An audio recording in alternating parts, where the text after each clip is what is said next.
সুন্দরবনের জঙ্গলে প্রথম দেখতে পেলাম একটা কুমির।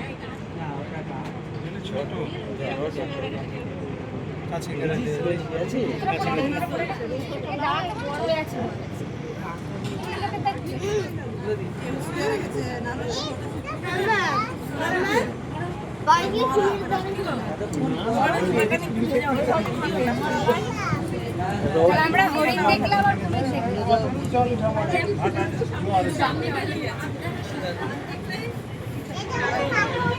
সবাই চলে আসুন এদিকে, এদিকে চলে আসুন, কয়েকজন চলে আসুন এদিকে।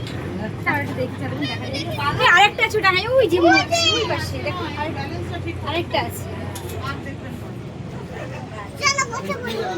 কোথায় দেখি?